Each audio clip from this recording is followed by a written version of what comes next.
ഇപ്പം ഏറ്റവും ഒടുവിൽ നമ്മുടെ കേരളത്തിൽ ഈ ജമാഅത്തെ ഇസ്ലാമിയുടെ പൊളിറ്റിക്കൽ പാർട്ടിയായ വെൽഫെയർ പാർട്ടിയുമായിട്ട് UDF സഹകരിച്ച് മുന്നോട്ട് പോവുകയാണ്.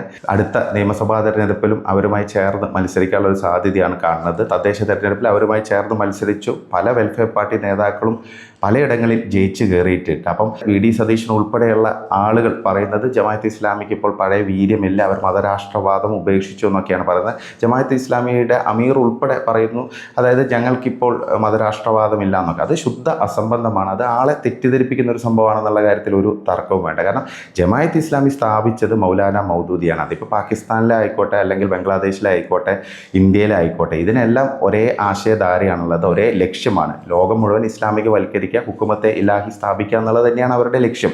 പക്ഷേ അതിലൊരു മാറ്റം ഇപ്പോഴും ഉണ്ടായിട്ടൊന്നുമില്ല. പക്ഷെ അത് ഓപ്പണായിട്ട് പറയുന്നില്ല, ആളുകളെ തെറ്റിദ്ധരിപ്പിക്കുന്നു എന്നുള്ളതാണ് ഒരു പ്രധാനപ്പെട്ട കാര്യം. കാരണം അങ്ങനെയാണെങ്കിൽ മൗദൂദി അവർ തള്ളിപ്പറയുന്നു, അതുകൂടാതെ മതരാഷ്ട്രവാദത്തെ അവർ തള്ളിപ്പറയുകയാണെങ്കിൽ ഈ ജമാഅത്തെ ഇസ്ലാമി ഹിന്ദ് എന്നുള്ള സംഘടനയ്ക്ക് പിന്നെ എന്താണ് നിലനിൽപ്പുള്ളത്?